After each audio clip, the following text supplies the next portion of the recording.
সত্যি ব্যাপারটা হলো এনসিপির কেন্দ্রীয় নেতৃত্ববৃন্দের উপর হামলার যে ছকটা আঁকা হয়েছিল সেই ছকটাই আমাদের গোপালগঞ্জের এএসপি র্যাঙ্কের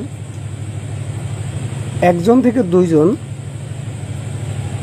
আমার সোর্সের দেওয়া তথ্যের সাথে মিলিয়ে দেখলাম যে শতভাগ মিলে যাচ্ছে।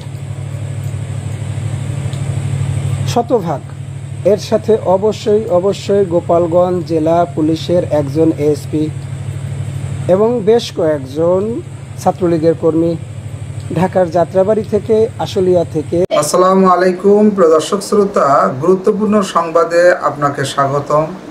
সম্পূর্ণ ভিডিও জুড়ে থাকলে জানতে পারবেন সাম্প্রতিক বিষয়ে ঘটে যাওয়া অনেক গুরুত্বপূর্ণ তথ্য। চলুন ভিডিওতে বিস্তারিত দেখে আসি। বিপ্লবীরা যারা আছেন, আমার বিপ্লবী ভাই বোনেরা, মন থেকে ইনকলাব জিন্দাবাদ। আপনাদেরকে একটা গুরুত্বপূর্ণ মেসেজ দেওয়ার জন্যে এবং এটা রাষ্ট্রীয় এবং খুবই গুরুত্বপূর্ণ মেসেজ দেওয়ার জন্য এত রাত্রে লাইভে আসলাম। যদি কেউ আমার কথা শুনে থাকেন আমাকে একটু জানাবেন আমার কথা বোঝা যায় কিনা। যদি আমার কথা বোঝা যায় অবশ্যই আমাকে একটু জানানোর চেষ্টা করবেন।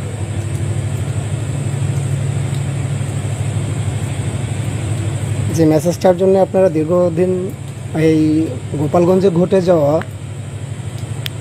যে একটা একেবারে সাজানো গোছানো খুব সুন্দর একটা নাটক আওয়ামী লীগের সান্ডা পান্ডারা যেটা মঞ্চস্থ করলেন, এটার একটা খুবই গুরুত্বপূর্ণ দিক, যে গুরুত্বপূর্ণ দিকটা আসলে কেউ জানেই না, কাউকেই জানতে দেওয়া হয় নাই।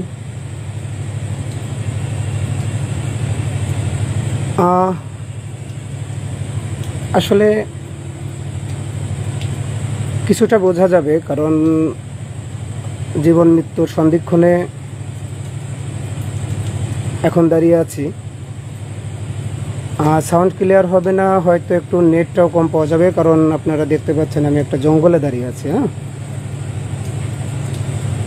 আর এখানে আমাদেরকে কেউ একবার জিজ্ঞাসা করছিলেন যে আমি কেন প্রশাসনের কাছ থেকে সহযোগিতা নিচ্ছি না, কিংবা প্রশাসনের কাছ থেকে আমি কী কারণে নিরাপত্তা নিচ্ছি না।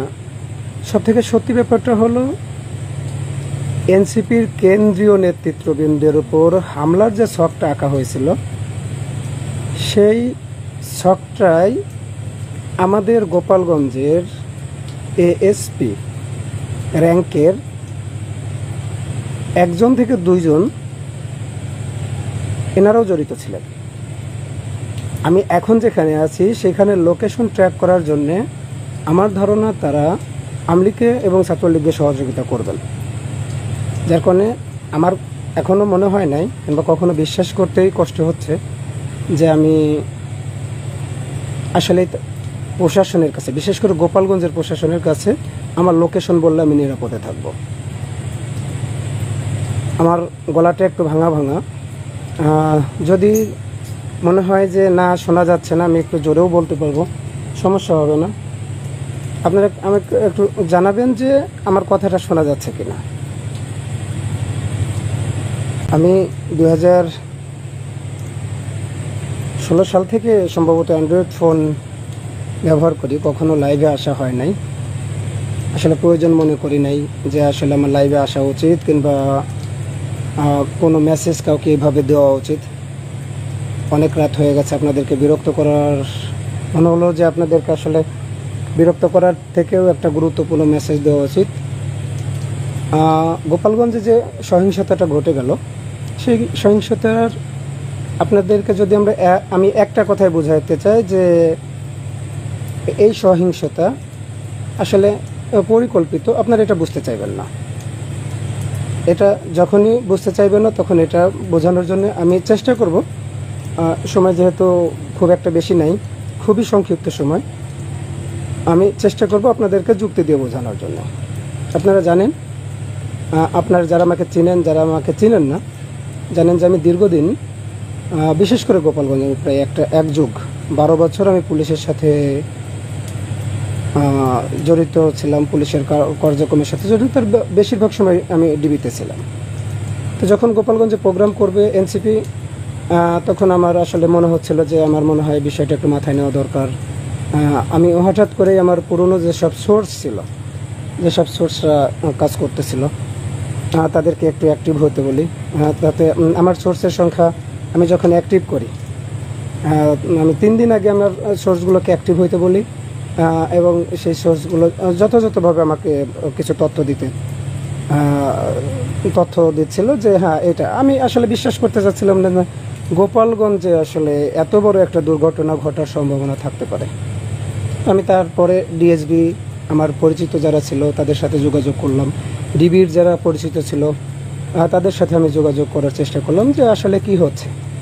তো পুলিশ আসলে মূল যে এটা ছিল আমাদের ভিআইপি মুভমেন্টের যে একটা থিম থাকে, আমরা ভিআইপি মুভমেন্টের যখন করি, ভিআইপি যখন ডিউটি করি, তখন একটা মুভমেন্ট থাকে। পুলিশ তাদের মুভমেন্ট থেকে বারবার সরে যাচ্ছিল। যেমন ঢাকা থেকে যে লোকগুলো গোপালগঞ্জে ইন করতেছিল, এই দু একটা বাস চেক করা হয়েছে, কিন্তু কখনোই প্রাইভেট কার চেক করা হয় নাই।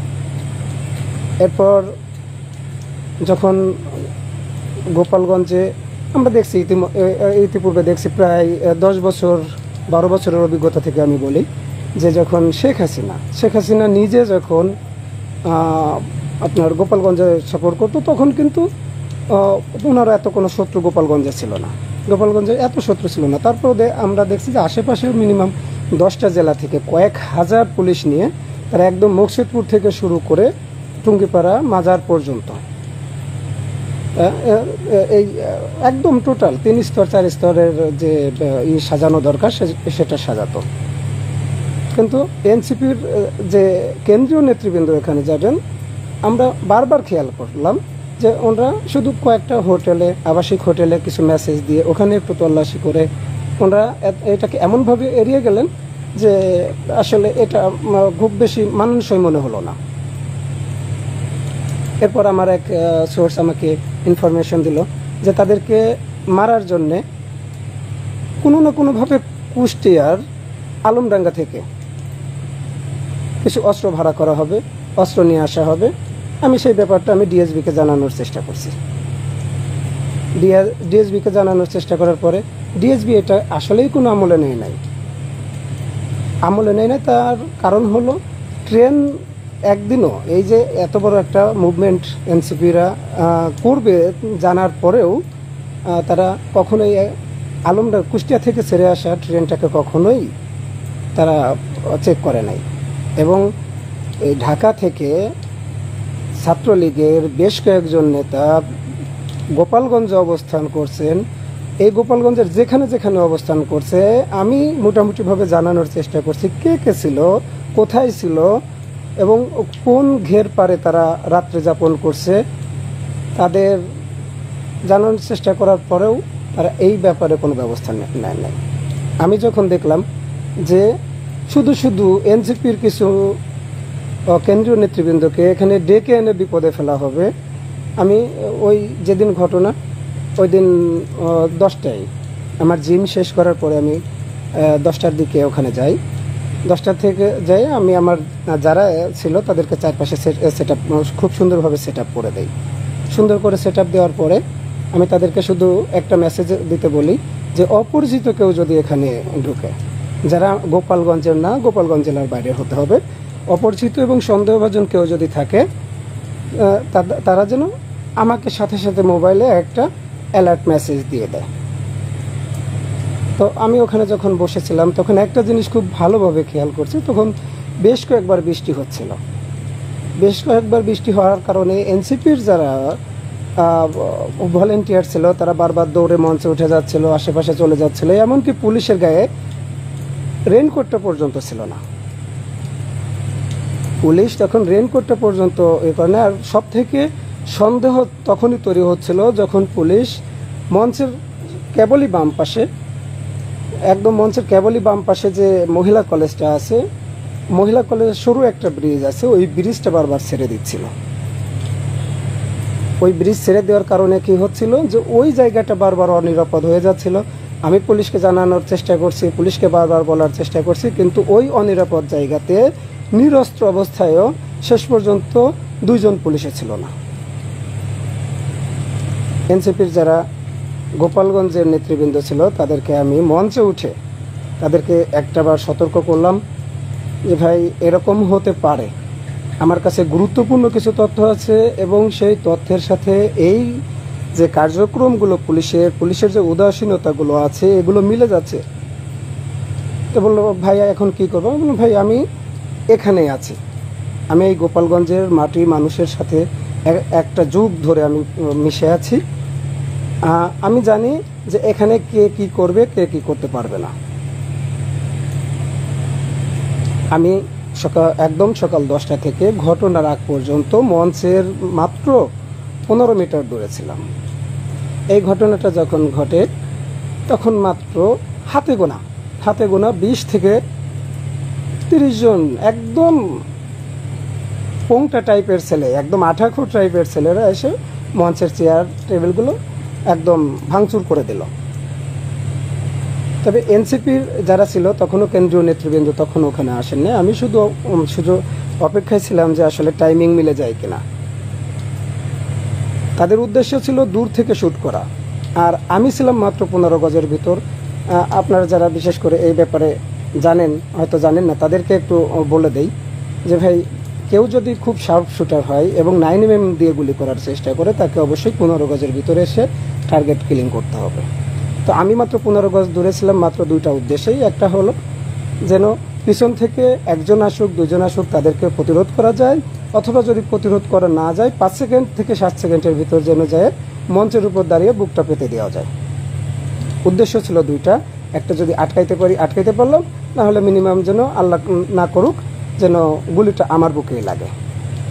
কারণ প্রশাসনের এত বড় বেইমানি আমি আগে কখনো দেখি নাই। আপনারা ভিডিওতে দেখবেন যে আমি ওখানে খুব নীরবভাবেই বসেছিলাম, একদম 3 ঘন্টা 4 ঘন্টা যতক্ষণ না যথেষ্ট ঝড় বৃষ্টি আমার মাথার উপর দিয়ে গেছে। এবং এনসিপির যারা জেলার ছিল, কেন্দ্রীয় একজন সদস্য ছিল, একজন মেজর ছিল, তারা আমাকে মাইকে বারবার বলতেছিল যে আয়রন ম্যান আপনি উঠে আসেন, আপনি বৃষ্টির ভিতর না বসে থেকে উঠে আসেন। আমি ওখান থেকে উঠি নাই। আমার মনে হচ্ছিল যে দুর্ঘটনা যে কোনো সময় ঘটতে পারে। আমার বসা দেখে আরও 4-5 জন লোক ওখানে এসে বসলো। এবং পরবর্তীতে দেখলাম যখন হামলাটা হয়ে গেল, আপনারা অনেকেই টিভি চ্যানেল মিডিয়ার কল্যাণে দেখতে পারবেন যে আমি এসপি স্যারকে ওই ব্রিজের উপর তাকে আটকে জিজ্ঞাসা করছিলাম যে এখানের দায়িত্বে গিয়েছিলাম। এই যে এখান থেকে যে ফোর্স আপনি উইড্রো করলেন, বৃষ্টির জন্য হোক কিংবা প্রোগ্রাম শেষ না হওয়া পর্যন্ত আপনার এখানে একজনও ফোর্স নেই, এখানে দায়িত্ব কে ছিল? উনি একটা দায় সারা উত্তর দিয়ে দিলেন যে এখানে অ্যাডিশনাল এসপি ছিল। তখন আমার সোর্সের দেওয়া তথ্যের সাথে মিলিয়ে দেখলাম যে 100% মিলে যাচ্ছে, 100%। এর সাথে অবশ্যই গোপালগঞ্জ জেলা পুলিশের একজন এএসপি এবং বেশ কয়েকজন ছাত্রলীগের কর্মী, ঢাকার যাত্রাবাড়ি থেকে আশুলিয়া থেকে যাওয়া যে 2-3 জন নেতা ছিল, তাদেরকে আমি চিনি না, কিন্তু আমার সোর্সরা তাদেরকে চিনি। তারা বারবার বলতেছিল আসলে এনসিপি নেতাদের ওই দিনে শ্যুট করার কথা ছিল, কিন্তু আশীর্বাদ হয়ে গেছে 2টা জিনিস। একটা হলো ওই রাতে তাদের প্রোগ্রামের আগের রাতে গুজব এমনভাবে ডালপালা ছড়াইছিল যে তারা এই ব্যাপারটা তাদের কর্মীদেরকে, ছাত্রলীগের কর্মীদেরকে নিশ্চিত করতে পারছিল যে তা ওই এনসিপির নেতাকর্মীরা আসলে মাজারেই আক্রমণ করতে যাচ্ছে। যার কারণে ওই বাইরে থেকে যারা আসছিল কিংবা গোপালগঞ্জের ভিতরে যারা ছিল তারা বিশেষ করে ওই মুখী ছিল, মাজারমুখী ছিল। আর তাদের বিশ্বাস এতটুকু ছিল যে গোপালগঞ্জে আসলে যে কোনোভাবে আটকে দিতে পারবো। এবং এই বিশ্বাস তাদের 1-2 দিনে জন্মায় নাই। তারা স্বৈরাচারের সাথে আটকাইছে, তারা শহীদ প্রেসিডেন্ট জিয়াউর রহমানকে আটকাইছে। তারা আসলে ভাবতেছিল যে এসব বাচ্চা পোলাপানকে যে কোনোভাবে আটকে দিতে পারবো। তো আর যখন এখানে তারা চলেই আসে, তাদের টাইমিং মিস ছিল মাত্র 5 থেকে 7 মিনিটের জন্য টাইমিং মিস ছিল। যদি এনসিপির নেতারা আরও 7 মিনিট আগে অথবা 10 মিনিট আগে যদি মঞ্চে উঠে পড়তেন, নিশ্চিত একটা বড় রকম আক্রমণের শিকার হতেন, বড় রকম আক্রমণের শিকার হতেন, এবং সেটা নিশ্চিত করা হয়েছিল। আমি শুধু একটা কথাই বলবো যে এনসিপির সাথে আমার কোনো সম্পর্ক আসলেই ছিল না, আমার কোনো দলের সাথে সম্পর্ক ছিল না। আমরা আপনারা যারা আমাকে চিনেন বিশেষ করে, তাদের কাছে একটা মেসেজ আমি দিয়ে রাখতে চাই শুধু, যে আমি কেন এনসিপিকে রক্ষা করতে গেলাম। যদি একটু আগে থেকে বলতে চাই তাহলে সেটা বলতে হবে এভাবেই, যে আমি 2020 সালে আমি যখন র্যাব 10-এ কর্মরত ছিলাম, যাত্রাবাড়িতে কর্মরত ছিলাম, তখন আবরার ফাহাদ শহীদ হয়। এই আবরার ফাহাদ যখন শহীদ হয়, তখন আমি খুব জোরালোভাবে অনলাইন অফলাইন ফিজিক্যালি আমি খুব বেশি অ্যাক্টিভ ছিলাম। তখন থেকে বেনজির আমাকে খুব টার্গেটে রাখে যে এই ছেলেটাকে অবশ্যই কোনো না কোনোভাবে সরাই দিতে হবে। আমাকে ওই ঘটনার পর থেকে খুব দ্রুত আমাকে র্যাব থেকে বের করে দেওয়া হয়, গোপালগঞ্জ জেলায় নিয়ে যাওয়া হয়। একদম 1 সপ্তাহের ভিতর আমাকে কোটালীপাড়া, যেখানে প্রধানমন্ত্রী ছিলেন তৎকালীন শেখ হাসিনা, স্বৈরাচার শেখ হাসিনা তৎকালীন প্রধানমন্ত্রী ছিলেন, সেখানে নিয়ে আমাকে পোস্টিং করা হয়।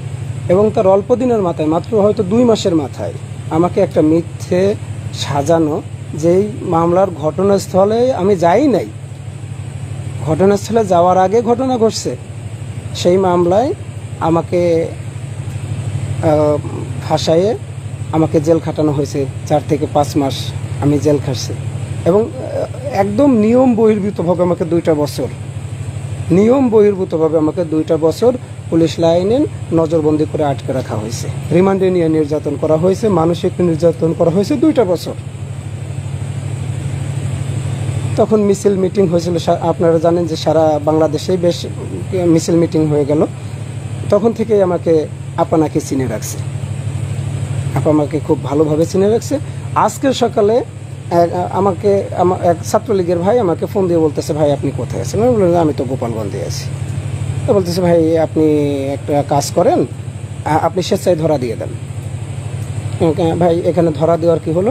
তো বললো যে গোপালগঞ্জের ঘটনাটা আপা খুব ভালোভাবে দেখছেন এবং আপনাকে খুব ভালোভাবে আইডেন্টিফাই করতে পারছেন। আপনি 2020 সালে যখন মিছিল মিটিং হয়েছিল তখন আপা আপনাকে দেখছিল, এবং আপা এখন আপনাকে চিনতে পারছেন, এবং আপনাকে আজকে রাতের ভিতর মেরে ফেলতে হবে, যে কোনোভাবে, যে কোনো উপায়ে আজকে রাতের ভিতর আপনাকে মেরে ফেলতে হবে। কারণ হলো 2টা, একটা হলো আপনি এনসিপিকে একদম নিজের সামনে থেকে লিড দিয়ে বাঁচাইছেন, দ্বিতীয়টা হলো আপনি এমন কিছু তথ্য জানেন যেটা বাংলাদেশের স্বরাষ্ট্র উপদেষ্টাও জানে না। আমি জিজ্ঞাসা করলাম, ভাই এখন আমাকে মারলে উপকারটা হবে কি? যে আপনাকে মারলে উপকারটা হবে এতটুকু, যে আপনাকে মেরে আপনার লাশটা লঞ্চঘাট ব্রিজের ওখানে ঝুলাই রাখতে বলছে।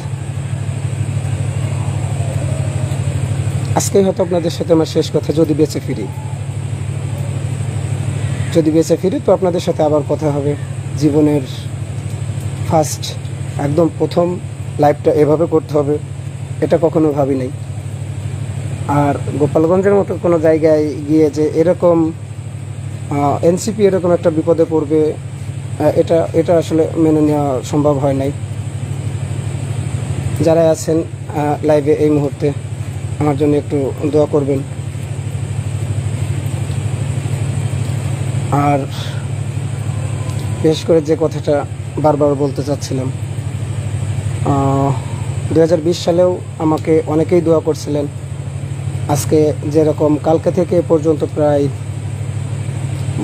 অগণিত থ্রেট আসছে, ফোন আসছে, কল আসছে, অগণিত, এটা অসংখ্য, একদম বলে বোঝাতে পারবো না যে তারা আমাকে কোথায় কোথায় মারতে চায়, কিভাবে মারতে চায়। তো আসলে এইগুলো নিয়ে ভয় পাওয়ার কিছু নাই, কারণ গোপালগঞ্জে কে কোথায় মরবে, কিভাবে মরবে, এটাও উপরআল্লাহ সেট করে রাখে। আর আপনারা 2020 সালে আমার পাশে যারা ছিলেন তারা আমার জন্য দোয়া করছিলেন।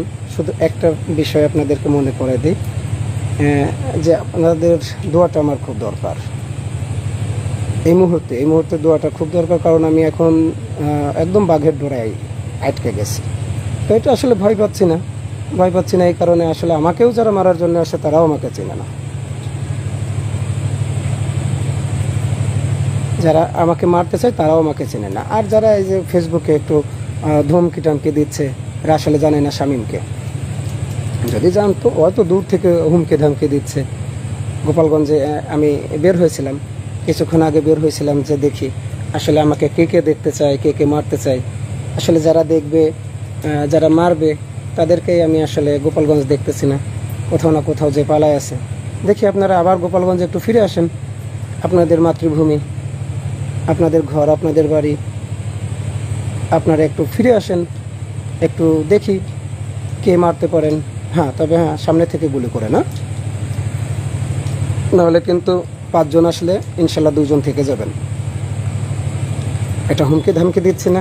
যারা আমাকে চেনেন, যারা আমাকে জানেন, হ্যাঁ, আমার চাকরির স্টাইল যারা দেখছেন, হ্যাঁ, কাছে থেকে যারা আমাকে দেখছেন, তো শুধু একটা বিষয় মাথায় রাখবেন, যে ওই 2-4 জন তো সম্ভব না, 5 জনের অধিক আসলে অবশ্যই 2-1 জনকে ইনশাল্লাহ রেখে দিব। মায়ের কাছ থেকে শেষ বিদায় নিয়ে আসবেন। আর যারাই আছেন এখানে এত রাতে, আমি জানি অনেক মানুষ আমাকে দেখতে পারবেন না, শুধু আপনাদের প্রোফাইলে এই মেসেজটা একটু শেয়ার করে দেন। যদি বেঁচে থাকি, এর থেকে বেশি আরও কিছু গুরুত্বপূর্ণ তথ্য আমার কাছে আছে, যেটা আমি আসলে এই শর্ট সময় দিতে পারতেছি না, কারণ আমার মোবাইলের লোকেশনটা ট্র্যাক করা আছে, এবং এই ট্র্যাকিংয়ের জন্য কারা কারা সহযোগিতা করছে সেটাও আমি জানি। শুধু এইটা ভেবে খুব বেশি অবাক হয়েছি যে আপা নাকি আমাকে খুঁজে, আপা আমাকে খুঁজে। আমি একটা চুনুপুঠি, সেই আপা আমাকে 20 সালে ফাঁসির আদেশ দিতে বলছে। আপা আমাকে 2020 সালে ফাঁসির আদেশ দিতে বলছে, এবং বেনজির সেখানে বলছে যে হ্যাঁ, এসএলের ফাঁসি হওয়া উচিত। তখন আর আমার কিছু করতে পারে নাই। এখন গোপালগঞ্জে কেন মুজিববাদ মুর্দাবাদের স্লোগানে আমি ছিলাম, তার জন্য আমাকে মেরে দিতে হবে, এবং আজ রাতের ভিতরে মেরে দিতে হবে। নিজের নিরাপত্তা, আমি মনে করছি যে হ্যাঁ, আমার নিজের নিরাপত্তা নিজের নেওয়া উচিত, আর নিরাপত্তার জন্য তো আল্লাহ যথেষ্ট। যারা আছেন, এই মেসেজটা শুধু এতটুকু তাদের কাছে পৌঁছে দেন যাদের কাছে এই মেসেজগুলো যাওয়াটা গুরুত্বপূর্ণ। খুব বেশি কষ্ট পেয়েছি যখন স্বরাষ্ট্র উপদেষ্টা নিজে মুখে একদম বাচ্চা পোলাপানের মতো বললেন যে যথেষ্ট গোয়েন্দা তথ্য আমাদের কাছে ছিল না। আমি শুধু স্বরাষ্ট্র উপদেষ্টাকে আপনাদের মাধ্যমে একটা কথা জানাই দিতে চাই, যথেষ্ট পরিমাণ গোয়েন্দা তথ্য থাকার পরেও আপনাকে জানানো হয় নাই। যথেষ্ট পরিমাণ গোয়েন্দা তথ্য ছিল, এবং এখানে বেশ কয়েকজন এত বদলি হয়ে যাওয়ার পরও, পুলিশের এত বদলি হয়ে যাওয়ার পরেও, ডিবিতে, ডিএসবিতে, হ্যাঁ, এমনকি এনএসআইতেও বেশ কয়েকজন সিনিয়র পার্সন ছিল যারা বারবার আমাকে বলছে, শামীম ভাই এরকম কিছু হতে পারে, এরকম কিছু হতে পারে। আপনারা হয়তো কানে এই বিষয়টা নিতে পারেন নাই, নাহলে আপনারা ইচ্ছে করে এই বিষয়টা ঘটাইতে চাইছেন যেন এনসিপির নেতারা এখানে এসে ইতিহাস হয়ে যায়। ভাই, ইতিহাস স্বরাষ্ট্র উপদেষ্টার উদ্দেশ্যে একটা কথাই বলবো, ইতিহাস কে কখন হবে না হবে এটা সময় নির্ধারণ করে দিবে। আপনি ইতিহাস গড়ানোর কেউ না, আপনি ইতিহাস বানানোর কেউ না। আমি সরকারের সাহায্য চাচ্ছি না ভাই। সরকারের সাহায্য আমি কি বললাম, যে একজন স্বরাষ্ট্র উপদেষ্টা, সে বাচ্চাদের মতো বলতেছে যে এখানে যথেষ্ট পরিমাণ গোয়েন্দা তথ্য ছিল না। একজন স্বরাষ্ট্র উপদেষ্টা, আমি একেবারেই কেউ না, আমি এনসিপির কেউ না, আমি জামাতের কেউ না। হ্যাঁ ভাই, শেয়ার করবেন, অবশ্যই শেয়ার করুন। আমি এই যে এখন যারা আছেন এত রাতে, আমি জানি যে সবাইকে পাবো না, যারাই আমাকে ভালোবাসেন, এই 100 জন 101 জন, এরাই একটু শেয়ার করে শুধু উচ্চ পর্যায় পর্যন্ত একটু এই মেসেজটা পৌঁছে দেন, যে এনসিপির যারা ছিল তাদেরকে অবশ্যই ফাঁদে ফেলার জন্য, তাদেরকে অবশ্যই শ্যুট করার জন্য। বারবার পুলিশ ক্লিয়ারেন্স নেওয়ার পরেও পুলিশ সেখানে একেবারেই ইনঅ্যাক্টিভ ছিল, একেবারেই। আমি কাউকেই অনগার্ড পজিশনে পাই নাই। আমি দীর্ঘদিন পুলিশের চাকরি করে লজ্জা হয় বলতে, যে যেখানে একজন পুলিশ দাঁড়ায় থাকলে এই সভা সমাবেশ ঠেকায় রাখা যায়। কতজন লোক ছিল আমাদের খালের ওই পারে? মাত্র 200 থেকে 250 লোক ছিল। এদিকে রাস্তার পাশে মাত্র 150 থেকে 200 লোক ছিল। এরা সবাই একদম সাধারণ জনগণ ছিল, তারা কেউ মারামারি করতে যায় না ওখানে।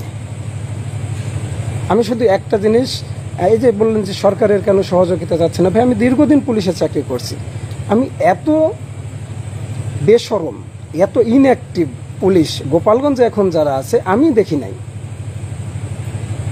আমি দেখিনি, আমার নিজেকে পুলিশ বলতে মানে আমি এখন নিজেকে পুলিশ পরিচয় কখনোই দিই না, চাকরি চলে গেছে তো অনেক আগে।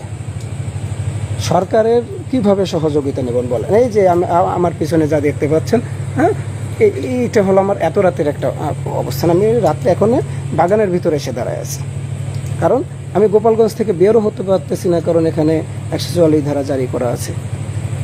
এবং আমি সরকারকেও জানাইতে পারতেছি না, কারণ যেখানে এসপি নিজে নিরাপদ না, এসপি নিজে নিরাপদ না, ডিসি নিজে নিরাপদ না, এনসিপির কেন্দ্রীয় নেতৃবৃন্দ নিরাপদ না। ভাই এখানে আপনি কেন কিভাবে বলেন যে আসলে সরকার আমাকে হেল্প করবে? দেখেন, আমি আপনাদেরকে একটা বিষয় আবারও বলি, এটা বাংলাদেশটা আমার, এই বাংলাদেশটা আপনার। আপনি ভিন্ন মত রাখতেই পারেন, কিন্তু ভিন্ন মতের কেউ ঘোষণা দিয়ে গোপালগঞ্জে প্রোগ্রাম করতে পারবে না, এবং সেটাকে ইতিহাস ধরে টান দিচ্ছেন আপনি, যে শহীদ প্রেসিডেন্ট জিয়াউর রহমান করতে পারে নাই, ভাই এরশাদরে করতে দেয় নাই, ওই তারেক জিয়া রহমান সাহেব আসছিল পলয় পলয় একদিন জিয়ারত করে গেছে। ভাই আবারও আপনাদেরকে একটা কথা স্মরণ করাই দিই, আমি একদম নিতান্তই ছোট একজন জুলাই যোদ্ধা, একদম ছোট্ট একজন জুলাই যোদ্ধা। আমার বুকের ভিতর যতটুকু ফুলকি আমি ধারণ করে রাখি, ভাই এটাতে ভয় দেখায় লাভ নাই।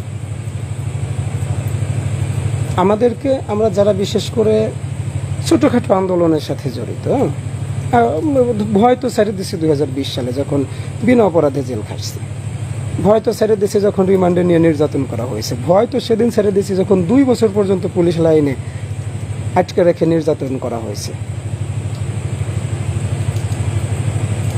এই জন্য একটা, ভাই আপনি যে বলতেছেন আর্মির কাছে যান, একটা কথা বলি ভাই, গোপালগঞ্জের আর্মি হোক আর যেখানের আর্মি হোক, আর্মি নিরাপত্তার জন্য সেরা।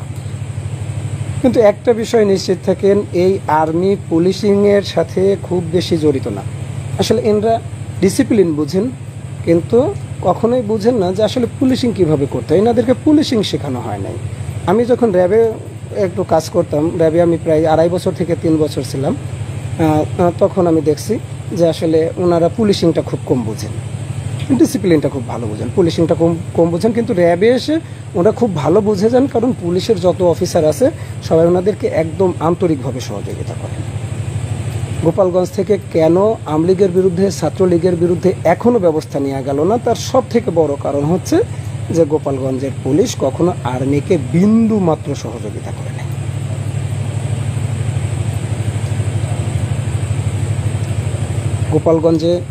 গোপালগঞ্জে যদি আমি আজকে রাতে বেঁচে থাকি, কালকে সকাল থেকে মুজিববাদ, মুর্দাবাদ স্লোগান আমার কণ্ঠ থেকে প্রথম বের হবে। ইনকিলাব জিন্দাবাদ এই স্লোগান আমার কণ্ঠ থেকে। হ্যাঁ, যদি আজকে রাত্রে মেরে ফেলতে পারেন তো বুঝে নিব যে আসলে আমাকে যারাই দেখতেছিল তাদের খুব একটা দোয়া আমার জন্য কাজ করে নাই। আর যদি কালকে বেঁচে ফিরি ভাই, একদম আপনাদেরকে কথা দিয়ে দিলাম, মুজিববাদের কবর রচনা করে দিব।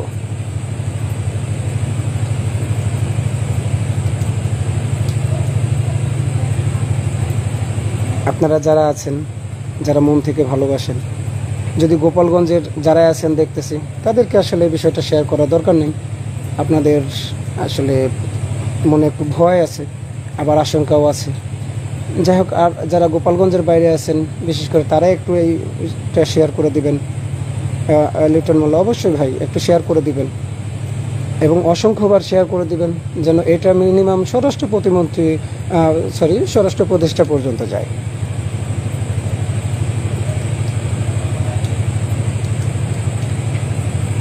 কারণ এখানে যাই হয়েছে, যেভাবেই হয়েছে, দেখেন আমি আপনাদেরকে একটা জিনিস বুঝাই, আমি খুব আওয়ামী লীগ বিদ্বেষী, আমি খুব হাসিনা বিদ্বেষী, আমি খুব মুজিববাদ দর্শনের খুব বিদ্বেষী, কিন্তু আমি গোপালগঞ্জ বিদ্বেষী না।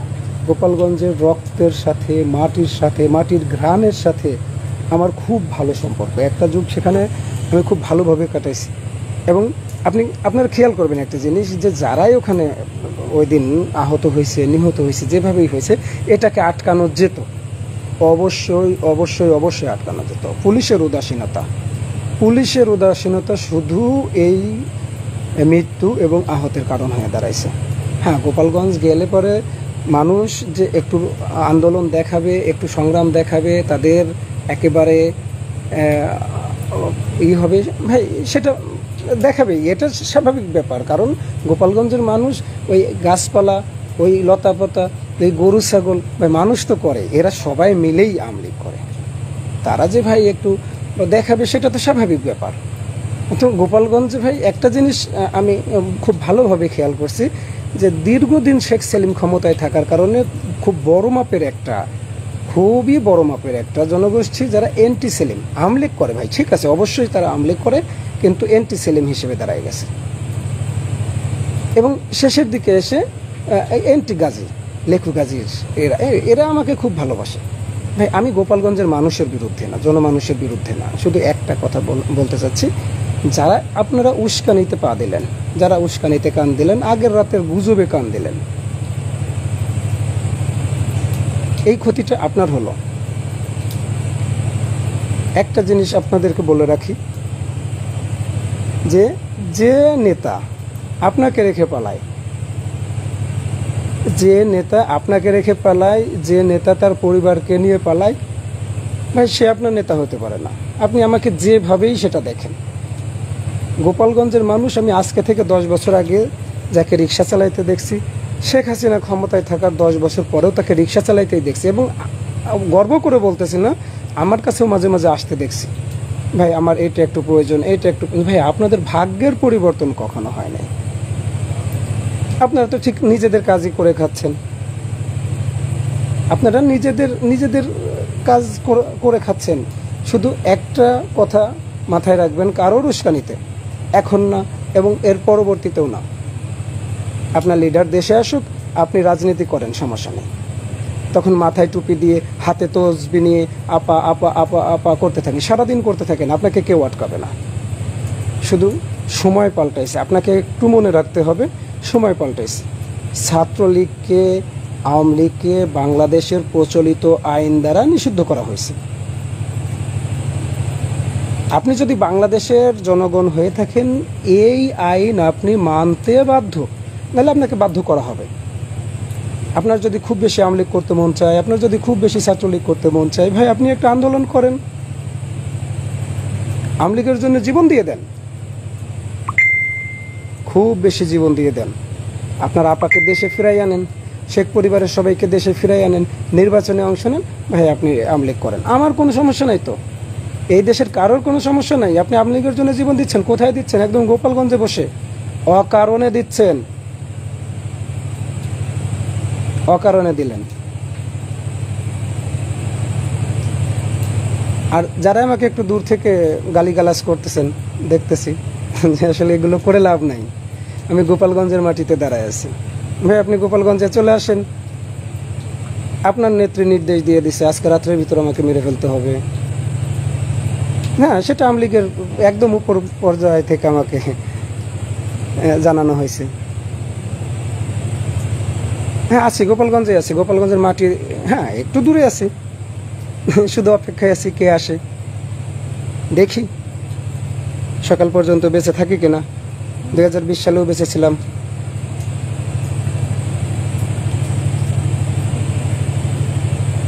এখনো বেঁচে আছি, এখনো আছি, দেখি সকাল পর্যন্ত কি হয়।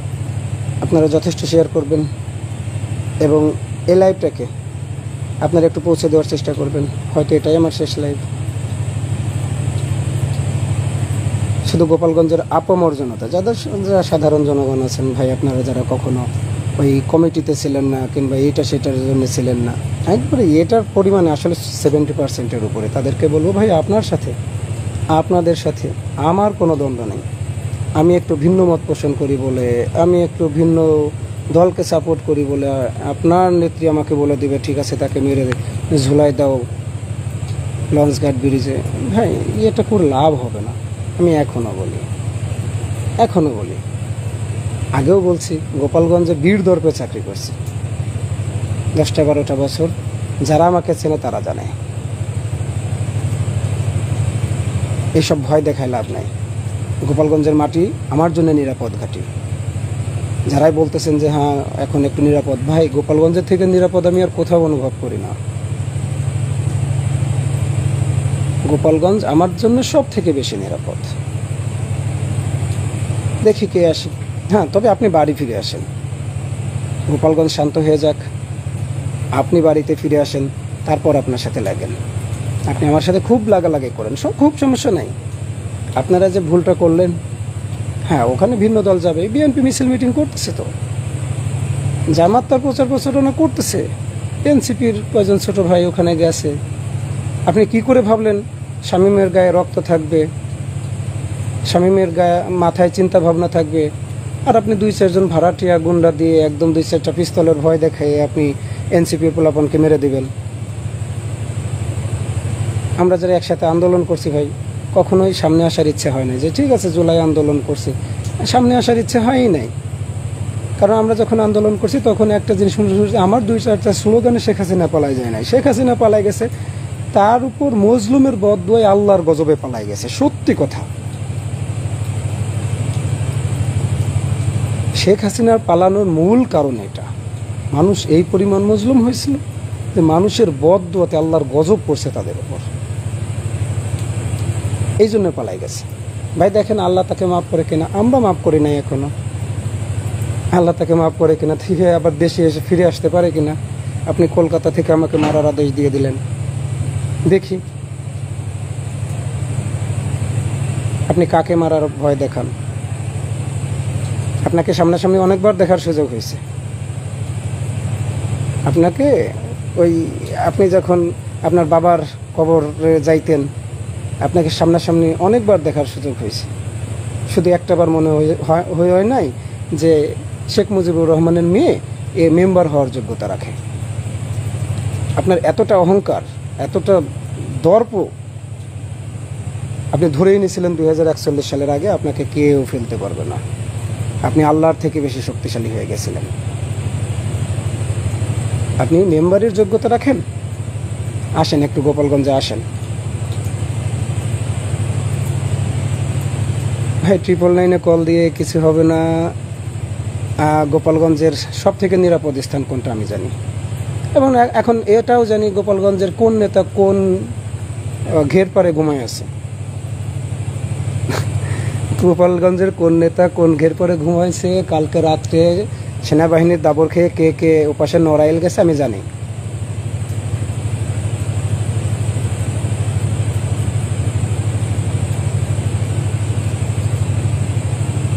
এই জন্য ভাই ভয় দেখায় লাভ নাই।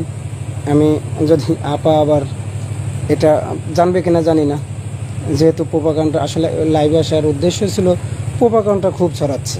আমি আসলে ফেসবুকে এতটা অ্যাক্টিভ থাকি না, ফেসবুকে আমার অ্যাক্টিভ থাকা হয় না। আরে প্রোপাগান্ডা ছড়াচ্ছে, কেউ বলতেছে ভাই আপনি তো গণহত্যা করে ফেলছেন, কেউ বলতেছে আপনি সিআর ভাঙচুর করছেন, মঞ্চে আগুন দিচ্ছেন। ভাই একটা কথা বলেন, যদি আমাকে দেখে সাপ্রিস মনে হয় তাহলে বলেন যে ভাই আপনি চেয়ার আর ভাঙছেন। আর আপনার আমাকে দেখে যদি মনে হয় যে না আমি খুব বড় আগ্রাসী, তাহলে আপনি আমাকে গণহত্যাকারী বলেন।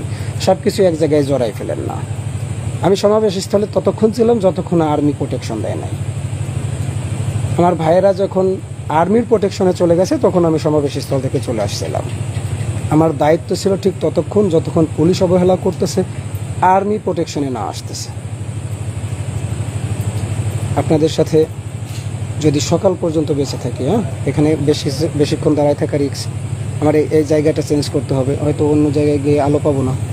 সকাল পর্যন্ত বেঁচে থাকলে এই যে প্রোগ্রামটা, এটাকে নস্যাৎ করার জন্যে, এনসিপির লিডারদেরকে মারার জন্যে কে কে কোথায় কোথায় কীভাবে ষড়যন্ত্র করছে, প্রত্যেকটা বিষয় আপনাদেরকে জানাই দেব যদি বেঁচে থাকি।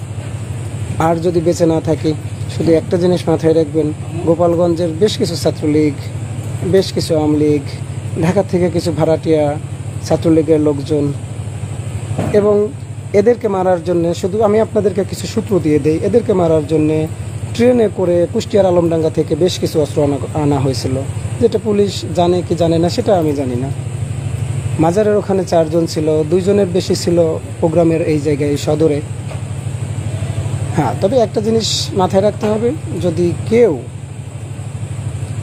কেউ সততার সাথে থাকে, কেউ তাকে মারতে পারবে না, কেউ পারবে না।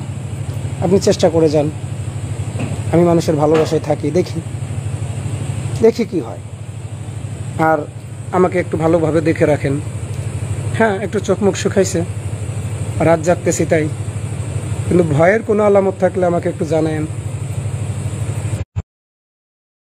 প্রিয় দর্শক শ্রোতা, এই বিষয়ে আপনার মতামত থাকলে লিখতে পারেন কমেন্ট বক্সে আপনার মতামত।